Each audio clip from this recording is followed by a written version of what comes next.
Now that we have access to Fubini's theorem, let's see if we can put it to work in a couple of examples.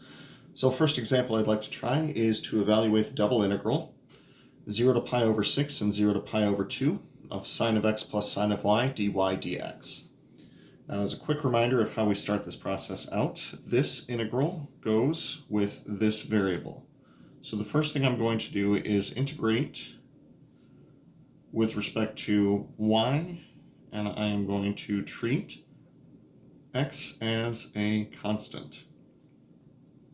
Now it should be pointed out though that if x is a constant, then the sine of x is also a constant. So for my first integral, that should be pi over 6. For my first integral, I'll be integrating sine of x with respect to y. That is the integral of a constant with respect to y. Integral of a constant with respect to y is simply going to be y times whatever that constant is. However, for the sine of y, that's going to be treating y as your variable. That'll be the negative cosine of y. That's going from lower bound 0 to upper bound pi over 2. After we've plugged those limits in, we can go ahead and integrate with respect to x. So first we'll plug in those limits. So plugging in the upper bound of pi over 2, this will be pi over 2 times the sine of x minus the cosine of pi over 2, keeping in mind that we're plugging this in for y, minus 0 times the sine of x minus the cosine of 0. Now, all the while I'm going to be maintaining this integral sign and this dx that we have over on that end. Now, evaluating each of these,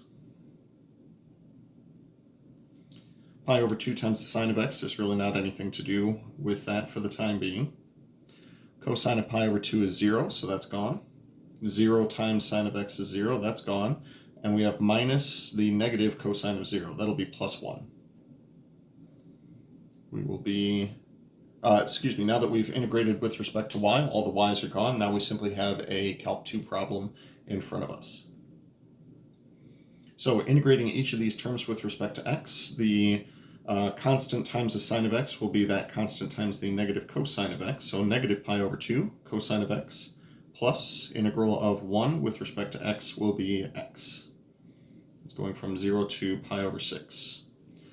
Plugging these bounds in, we'll have negative pi over 2 times the cosine of pi over 6, plus pi over 6, that's for the upper bound, minus the negative pi over 2 times the cosine of 0 plus 0. Simplifying this expression will give us negative pi over 2 times cosine of pi over 6 is root 3 over 2, plus pi over 6, and we have minus and negative, that'll be plus pi over 2 times the cosine of 0, that is 1. So the first fraction is going to give us negative pi square roots of 3 all over 4. And if I were to get a common denominator for these and add them together, lowest common denominator would be 6. This would be 1 pi over 6 plus 3 pi over 6, that is 4 pi over 6, which reduces down to 2 pi over 3. Now, of course, if you wanted to get a common denominator for those and try to express them as one single fraction, you are welcome to do so. I would like to try out one more example, and for that I would like to try out the following double integral, the integral from 0 to 1 and 0 to 1 of xy times the square root of x squared plus y squared dy dx.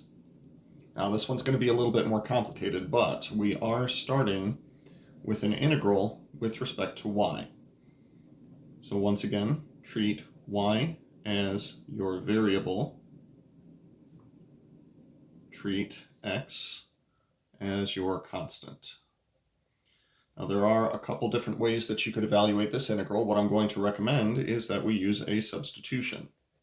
I'm going to say let u be equal to x squared plus y squared. Now in taking this differential, you are taking a partial derivative, despite the fact that we're using du and not the fancy d for partial derivatives.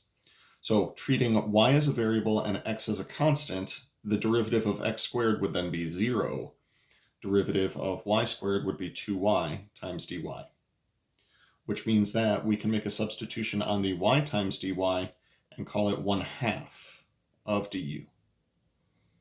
So what that means for us is the second integral will remain the same, but the first integral is going to become, we're going to take the y and the dy, those two things together will become 1/2 du.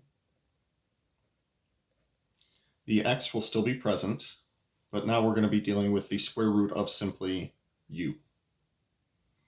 Now the other thing that we need to take into consideration is what happens to the bounds. This is y equals 0 and y equals 1, since this is with respect to y. If I plug in y equals 0, I'm going to get x squared plus 0 squared. So the lower bound is x squared. It is okay to have an x squared there because we're still treating x as though it's just a constant or a number. If I plug in y equals 1 for the upper bound, I'll get x squared plus 1 squared. That means that the upper bound is going to be x squared plus 1. Now with this in mind, let's go ahead and integrate this with respect, integrate with respect to u using the power rule. This is u to the 1/2 power. So the last integral stays the same.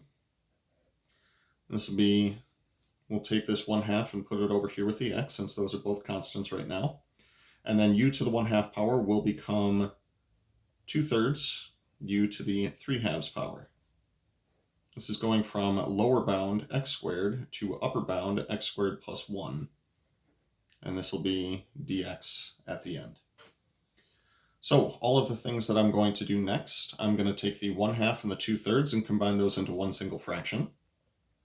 That'll be 1/3. The x stays as an x, but now I need to actually plug in these bounds to the u to the 3/2 power. So we'll have an x squared plus 1 raised to the 3/2 power minus x squared raised to the 3/2 power. This is all dx. Next up, I'm going to distribute this x to both of these terms, and I'm going to take the 1/3 outside of the integral, which is going to leave us with x times x squared plus 1 to the 3/2 power minus some additional algebra that takes place. X squared to the 3/2 power, we multiply the exponents, we get x cubed, but then we distribute this x through and we get x to the 4th power, dx. Next up, because they are integrated into very different fashions, I'm going to split this up into two integrals, and it will be 0 to 1 of x times x squared plus 1 to the 3/2 power dx, and then minus 1/3 times the definite integral from 0 to 1 of x to the 4th dx. So that was breaking up the integrals at this minus sign and distributing the 1/3 to both of these terms. This one simply requires the power rule. This one's going to be another substitution. So for this substitution, we'll say we already used u, so we'll use a different variable. We'll let t be equal to x squared plus 1. Therefore, dt is going to be equal to 2x dx, and it's essentially the same substitution as what we saw earlier in the problem. So with that in mind, this will be 1/3 times the definite integral of, so if I plug in x equals 0, we'll get 0 squared plus 1, lower bound is 1. If I plug in x equals 1, we'll get 1 squared plus 1, upper bound is 2. The x and the dx together will become 1/2 dt, and then the x squared plus 1 to the 3/2 power will become t to the 3/2 power. This is minus 1/3, and then this one is just straightforward power rule, no problem there. Back over here, I'm going to take the 1/2 and the 1/3 and combine those into one single fraction together. That'll be 1/6. Integrating t to the 3/2 with respect to t, that'll give us 2/5. T raised to the 5/2 power. And that's going from lower bound 1 to upper bound 2. Minus, we'll take the 1/3 and the 1/5 and put those together for 1/15. And we'll have 1 to the 5th minus 0 to the 5th. Running a little low on space, so I'm going to transition this back up here. We'll take the 1/6 and the 2/5 and combine those together to be 2/30, which reduces down to 1/15.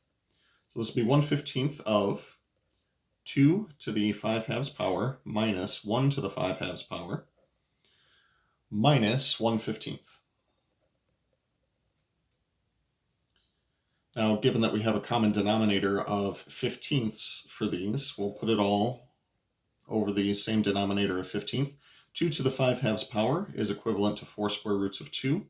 1 to the 5 halves power is the same as 1, and we have a minus 1 from this last one as well.